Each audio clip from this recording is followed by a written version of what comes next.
Assalamualaikum warahmatullahi wabarakatuh. Perkenalkan, saya Kiki Novilia dengan NPM 2459201051 kelas 4C. Pada video kali ini saya akan mempresentasikan tugas ujian tengah semester dari mata kuliah Analisis dan Perancangan Sistem Informasi. Di video ini saya tidak hanya menampilkan hasil akhir, tetapi juga menjelaskan langsung proses pengerjaannya mulai dari analisis sampai pembuatan diagram. Studi kasus yang saya kerjakan adalah Sistem Informasi Manajemen Plafon PFC. Sistem ini digunakan untuk mengelola proses bisnis penjualan dan pemasangan plafon PFC, mulai dari pengelolaan produk, pelanggan, tenaga kerja, pemesanan, sampai pembayaran. Pada pengerjaan ini, saya akan membuat 4 bagian utama, yaitu diagram konteks, diagram level 0 DFD, use case diagram, dan 7 use case description.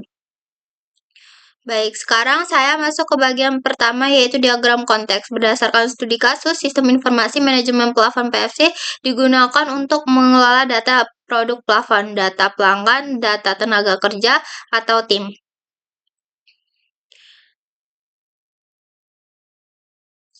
Transaksi pemesanan, jadwal pemasangan, dan pembayaran. Langkah pertama dalam membuat diagram konteks adalah menentukan entitas eksternal yang berinteraksi dengan sistem. Entitas pertama adalah admin. Admin bertugas mengelola seluruh data transaksi di dalam sistem. Entitas kedua adalah pelanggan. Pelanggan melakukan pemesanan plafon, melihat katalog produk, dan mengecek status pesanan. Entitas ketiga adalah tim pemasangan. Tim pemasangan menerima jadwal pemasangan dan memberikan laporan hasil pengerjaan. Selanjutnya, saya membuat satu proses utama di tengah diagram dengan nama Sistem Informasi Manajemen Plafon PFC. Di sebelah kiri saya tambahkan entitas admin.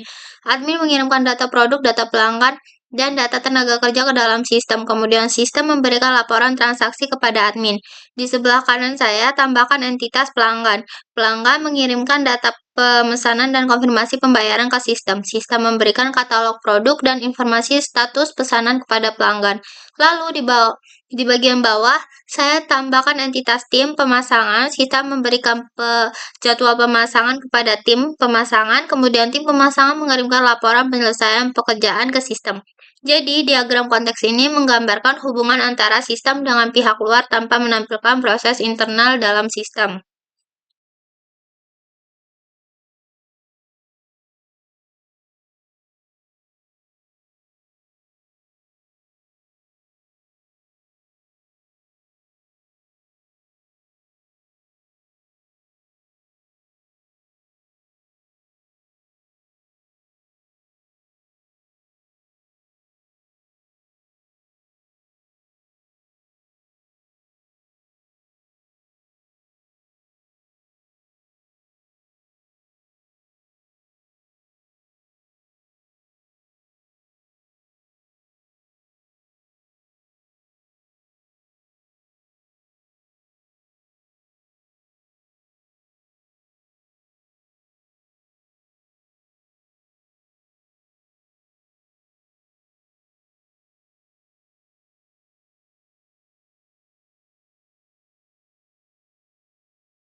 Selanjutnya, saya masuk ke diagram level 0 DFD. Jika pada diagram konteks sistem hanya ditampilkan sebagai satu proses, maka pada diagram level 0 sistem dipecah menjadi beberapa proses utama. Proses pertama adalah validasi pengguna, yaitu proses login admin ke dalam sistem. Proses kedua adalah mengelola data produk plafon. Pada proses ini, admin dapat menambah, mengubah, menghapus, mencari, dan melihat data produk plafon.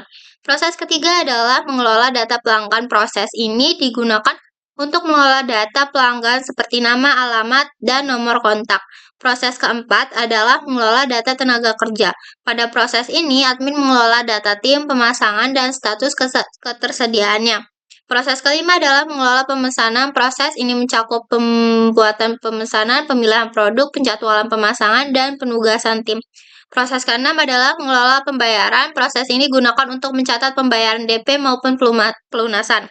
Selanjutnya, saya menambahkan data store. Data store pertama adalah data produk plafon, data store kedua adalah data pelanggan, data store ketiga adalah data tenaga kerja, dan data store keempat adalah data pemesanan dan pembayaran. Setelah itu, saya menghubungkan semua proses dengan entitas eksternal dan data store menggunakan aliran data yang sesuai. Admin mengirimkan data login, data produk, data pelanggan, dan data tenaga kerja. Pelanggan mengirimkan data pemesanan dan konfirmasi pembayaran, lalu menerima status pesanan. Tim pemasangan menerima jadwal pemasangan dan mengirim laporan penyelesaian pekerjaan. Jadi diagram level 0 ini menunjukkan proses utama yang berjalan di dalam sistem beserta penyimpanan datanya.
Selanjutnya, saya membuat use case diagram. Use case diagram digunakan untuk menggambarkan interaksi antara pengguna dengan sistem. Pada sistem ini terdapat dua aktor utama. Aktor pertama adalah admin. Admin memiliki akses penuh terhadap seluruh fitur sistem. Aktor kedua adalah pelanggan. Pelanggan dapat melihat katalog produk, mencari produk, dan melihat status pesanan. Kemudian saya membuat sistem boundary dengan nama sistem informasi manajemen plafon PFC. Di dalamnya, saya tambahkan beberapa use case. Untuk admin, terdapat use case login admin, mengelola data produk, mengelola data pelanggan, mengelola data tenaga kerja, membuat pemesanan baru, dan mengelola pembayaran. Sedangkan untuk pelanggan, terdapat use case melihat katalog produk, mencari produk, membuat pemesanan baru bersama admin, dan melihat status pesanan. Selanjutnya, saya menambahkan relasi include dan extend. Relasi include digunakan karena admin wajib login terlebih dahulu sebelum mengakses fitur lain, sedangkan relasi extend digunakan pada proses pembayaran DP dan pelunasan karena pembayaran dapat dilakukan secara bertahap. Relasi extend juga digunakan antara mencari produk dengan melihat katalog produk karena pencarian dilakukan saat pelanggan membuka katalog. Jadi use case diagram ini menunjukkan fitur-fitur yang tersedia serta hubungan antara pengguna dengan sistem.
Selanjutnya, saya masuk ke bagian use case description. Pada bagian ini, saya menjelaskan detail dari setiap use case. Use case pertama adalah login admin. Pada use case ini, admin memasukkan username dan password, kemudian sistem melakukan verifikasi. Jika data benar, maka admin berhasil masuk ke dashboard. Jika salah, maka sistem menampilkan pesan error. Use case kedua adalah mengelola data produk plafon. Admin dapat menambah, mengubah, menghapus, mencari, dan melihat data produk plafon. Sistem akan menyimpan data produk ke database setelah divalidasi. Use case ketiga adalah mengelola data pelanggan. Admin mengelola data pelanggan seperti nama, alamat, dan nomor kontak. Jika data belum lengkap, maka sistem menampilkan validasi error. Use case keempat adalah mengelola data tenaga kerja. Admin mengelola data tim, pemasangan beserta status ketersediaannya. Sistem juga mencegah penghapusan tenaga kerja yang masih memiliki jadwal aktif. Use case kelima adalah membuat pemesanan baru. Admin memilih pelanggan, memilih produk yang dipesan, menentukan jadwal pemasangan, dan memilih tim pemasangan. Sistem kemudian menghitung total biaya dan menyimpan pesanan. Use case ke-6 adalah mengelola pembayaran.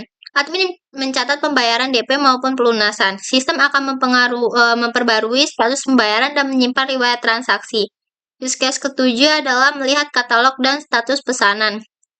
Pelanggan dapat melihat katalog produk, mencari produk tertentu, dan memantau status pesanannya seperti menunggu, diproses, atau selesai.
Baik, jadi pada video ini saya sudah menyelesaikan 4 bagian utama dari studi kasus Sistem Informasi Manajemen Plafon PVC.